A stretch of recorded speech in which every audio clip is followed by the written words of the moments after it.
Good morning and welcome to Homepage, a public affairs feature of 93.7 K Country and Wind FM 92.5, 95.5, and 107.9. I'm Kathy Dugan, and my guest this morning is Allison Campbell. Now, you are the Director of Strategic Communications for the Community Foundation of Ocala-Marion County. That is the longest title ever. It is incredibly long, yes, but that is one of the hats I wear, and I'm a part-time employee at the Community Foundation working with their communications. That's fantastic. So what is it that a strategic communications person does? Well, right now, a strategic communications is wearing way too many hats and trying to do way too many tactics as opposed to actually thinking from a strategic level. Oh, man. But ideally, I should be really researching specific target audiences and how best to communicate with them for various communication campaigns that we might have. And so right now, it's not happening quite like that, but my hope is in the near future it will be. So that's my specific role, and ensuring that the messages of the Community Foundation are disseminated to as many audiences in the ways they receive communication, and that they then understand exactly what we're doing in the community. That's fantastic. Now, is this all, you've got all this extra stuff going on because of COVID-19? Yes. I was going to ask you how it's affected your job. It's affected it in a big way, hasn't it?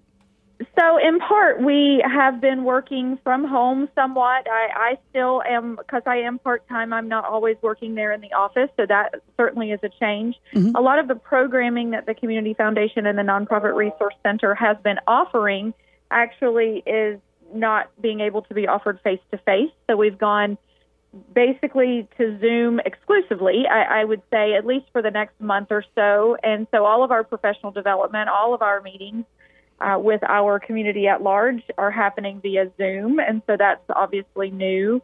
But something actually that just rolled out today, and I don't think this is necessarily what we're going to be talking about, but something that just rolled out today is our Stronger Marion Nonprofit Grant. As a partnership with Marion County, they have the CARES Act dollars that are coming into our community, and so we actually have just rolled out a grant program today so that our Marion County nonprofits that are providing essential services, human services needs and things, that it just will help them weather the crisis of serving our community residents during COVID-19. That's fantastic. Now, a lot of people aren't familiar with the Community Foundation of Ocala-Marion County. It started back in 2007 with Frank and Carol Hennessy. Tell us about how that all got together.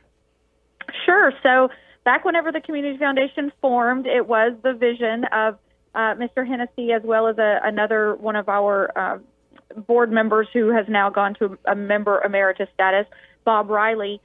They are not native to Marion County, and we're very familiar with community foundations elsewhere, and specifically Mr. Hennessy in the Michigan area.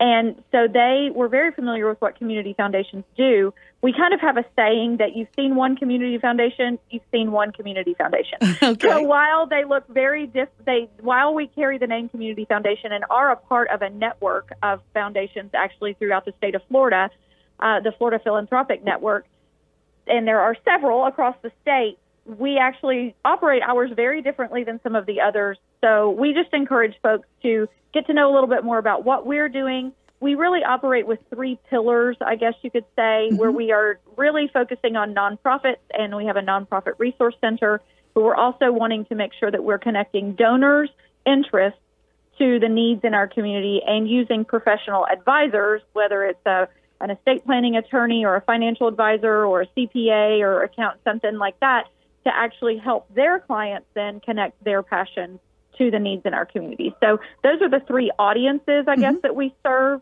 But we really are just trying to operate as that guide, because obviously Marion County has the resources they need to provide the services here in our community, when we know that the needs can look very vast and oftentimes maybe even overwhelming to a donor out in our community. But we know that we have the resources available. We just want to be that guide to try and help Marion County and the citizens of our community be that hero as they're meeting the needs of our community. Now, you're behind a lot of fantastic campaigns. I went to your website. Let's talk about a few. Horse Farms Forever. That's one of them. That looks really interesting.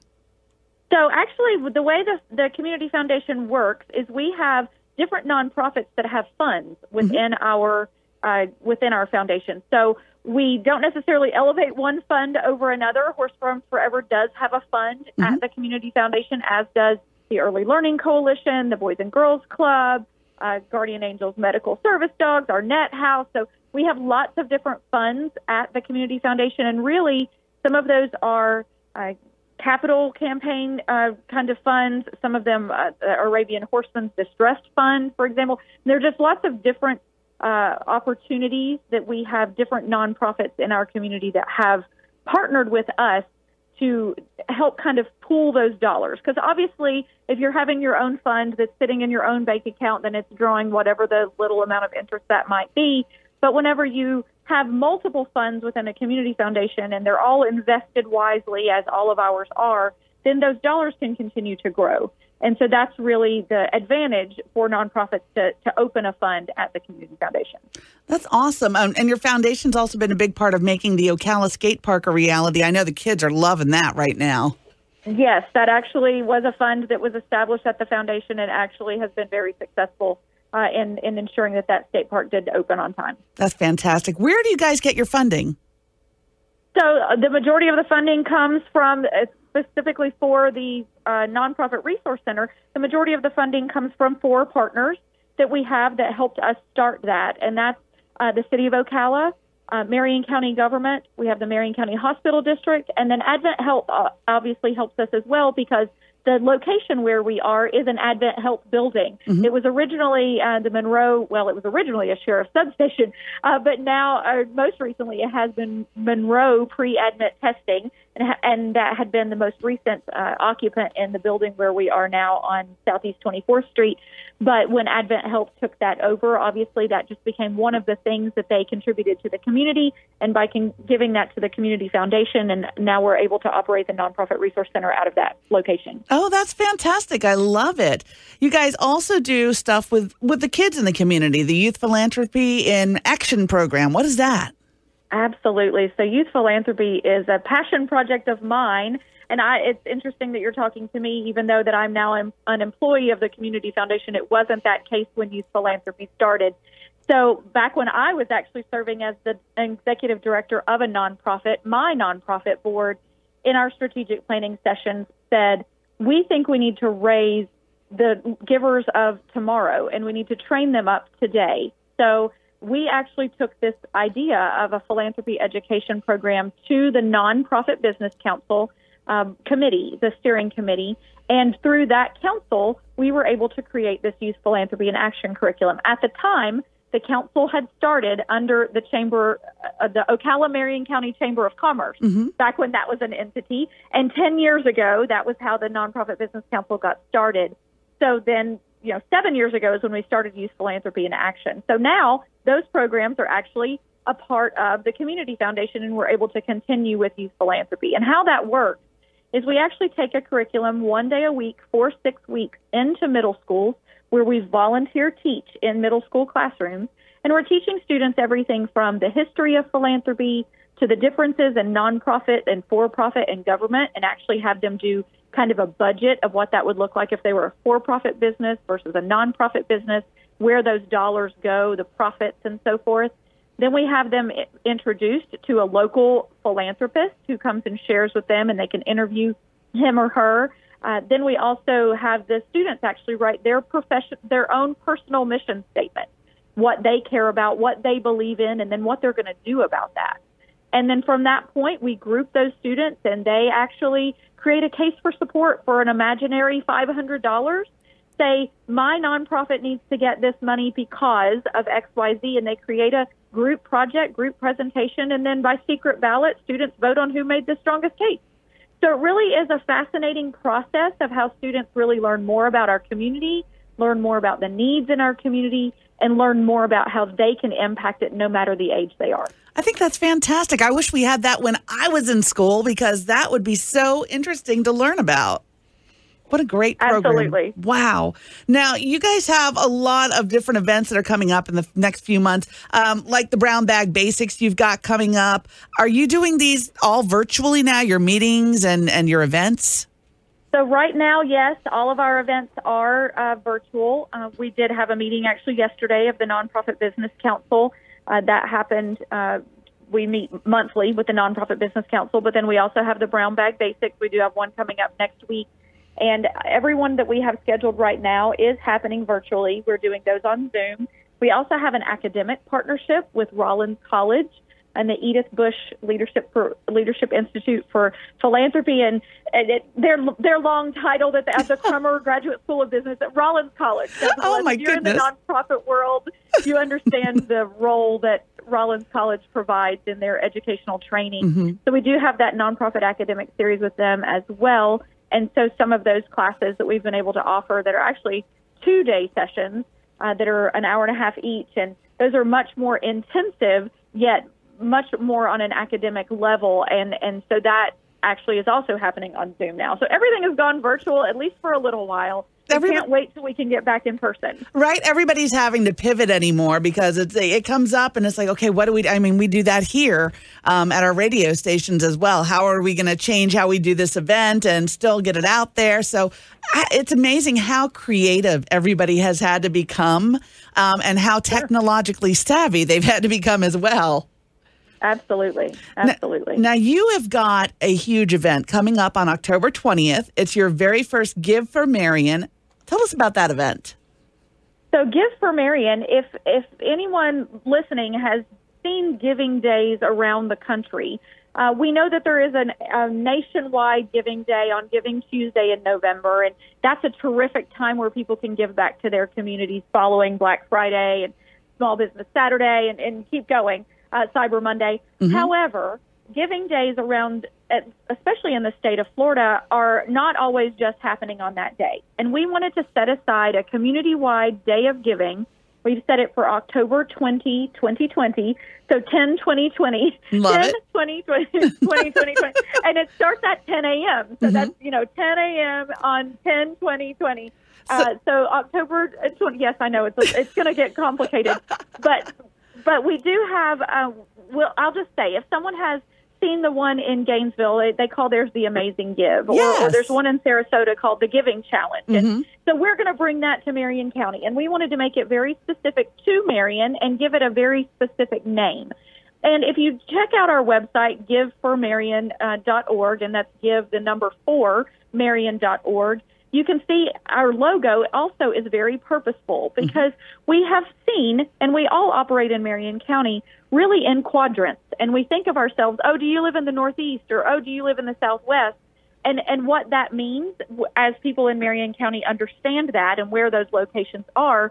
But this will be the opportunity for us to actually bring all 4, thus the number 4 quadrants together where we're all giving for one common purpose, for Marion County needs, and regardless of whether you're in Citra or at the Rainbow River or in the forest or in Stanton-Weirsdale, if you're a nonprofit servicing needs in Marion County, we want to be able to make sure that people are giving on that day and your needs are being recognized. And this is going to be totally virtual, correct?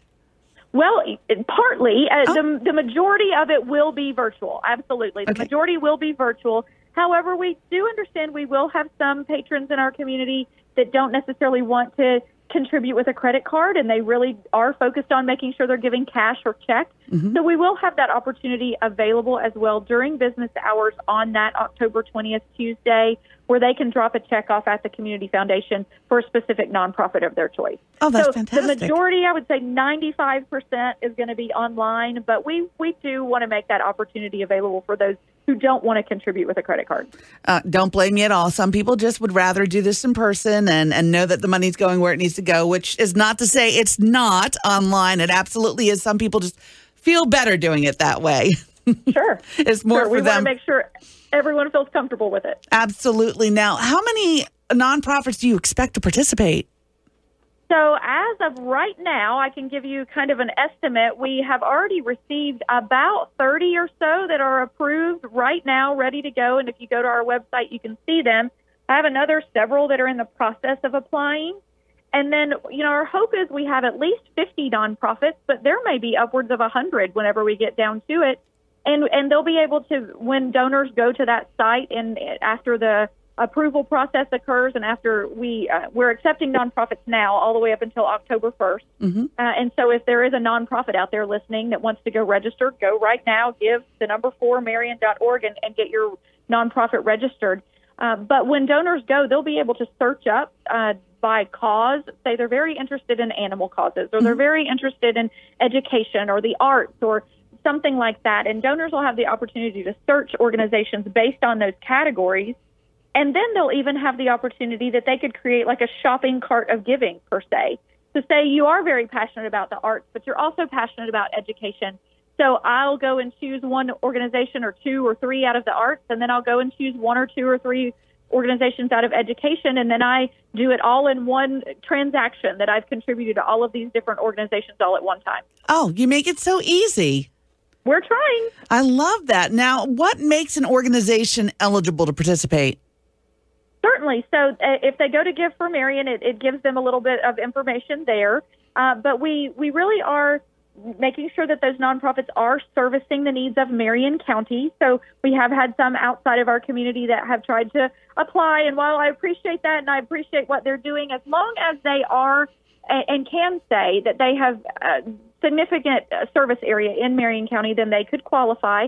They do have to make sure that they are all set up with the state and federal guidelines, that they are following all of those. And really, that's about it. As long as they are registered with the state of Florida and registered with the IRS, and they have their 501c3 status. It is a C3 status, but if they are a 501c3 that are headquartered and or provide services in Marion County, then they are eligible to participate. I thought it was fantastic because I checked out the website, and you offer training and webinars for your participants as well? Yes, definitely. So we have already had several questions come up, folks who weren't really aware of the process, weren't really aware of how long the process might take to get approved, and if they don't include some information, then how much longer that might take. They have to obviously also include in the approval process a bank account where the monies could be transferred. And so some people are a little leery of, is this a legit site? Is this really real? Should I really put our bank account? Yes, it is. We have them fully vetted, and they're being used all across the country, the platform that we're using. But some of those questions have to be answered along the way. And so we're also going to be rolling out some communication strategies that nonprofits can use internally so they can get their donors and their sponsors excited about this day and help promote it as well. And then we'll also be rolling out extensive communication strategies throughout the community where we'll be spreading the word for them too. That's incredible. It's a great benefit for any organization that needs some help that qualifies, of course. There is a small fee, isn't there? There is a small fee, yes, and the Community Foundation has made a considerable financial investment to bring this platform and bring this concept to our community. So there is a small fee for nonprofits to participate. It is $200, and so I have been asked, where do those dollars go? Sure. So first of all, they come to offset some of the financial costs that the Community Foundation has to put this on. Additionally, they'll be going towards our paid marketing efforts that we'll be having for Give4Marion in the community, whether it be billboards or maybe radio or, whatever that might be from a paid standpoint. Yeah, I know. A paid standpoint that we'll be doing to promote. But also, when I've been doing research, and I have looked at dozens of these across the country, the majority of the nonprofits that participate, as long as they actually are sharing it with their donors and sharing it with people in the community and have a really strong presence on our site, those that have participated elsewhere in other parts of the country, $200 is a very minimal investment for the amount of dollars that these nonprofits are able to raise. Additionally, when you think about some of our nonprofits have had fundraisers in the spring that they had to cancel because of COVID, or additional things that they normally have counted on in the spring, summer, and even fall that they may look very different for them. This is a very minimal investment for them to make to hopefully be able to reap multiple rewards for their efforts. And so, yes, there is a small fee, but I do believe it will be very, very beneficial and in everyone's favor to participate. Oh, absolutely. Wow. Now, I noticed on your also on your page, GiveGab. Is that the platform you're using? That is. GiveGab is the platform, and it is the same platform that the Gainesville area Community Foundation used, the North Central Florida Community Foundation for their amazing give. Also the same one that the Giving Challenge used, that Sarasota Community Foundation used just recently. And yes, so GiveGab does them all around the country. They're very successful. We know that our October 20th date, I believe they only have one other give Thanksgiving Day happening on that particular day around the country. So they'll have lots of effort put towards ours. It won't be multiplied over as if we were doing it on a day with multiple others around the country. So we're really excited with our partnership with GiveGab. That's fantastic. Now, what forms of donations are accepted? I'm sorry, what was that question? The different forms of donations that are accepted, like cash, credit. Sure, yeah, absolutely. So mainly it's going to be a credit card, as we discussed. The online donations mainly, we're going to see a lot of that. And that really does give the donor the most flexibility to be able to give to multiple organizations at one time. There will be an opportunity for the donor even to pick up the fees, because obviously when you do have credit card processing, there will be some fees associated with that, and the donor will have the opportunity to pick up all of those fees, so the nonprofit will receive the full donation if that occurs. However, we are going to be offering through the business hours of October 20th that folks can drop off checks and or cash even to the community foundation, specifically in the name of the nonprofit where they want that to go. So we're just going to be collecting that information. We'll be giving all those dollars, those checks direct to the nonprofit. We just want to make sure that all of that reporting happens so we know exactly who's bringing in the dollars and exactly what our totals are for the Give4Marion process. That is fantastic. Now, is there a minimum donation that needs to be made? The minimum donation is $10. Okay. So anyone can participate in Give4Marion. If they want to, not go out for dinner one evening or not go out for lunch or something, $10 is all it takes to be a participant in Give4Marion. That's amazing, because you think about, I know people that stop every morning for coffee and a donut or coffee and breakfast on the way into work, and you're spending anywhere between $5 and $10 a day, when you can just take a week and have, your coffee, bring your coffee from home, get a box of donuts and bring one in each day. And then you've got more money to give.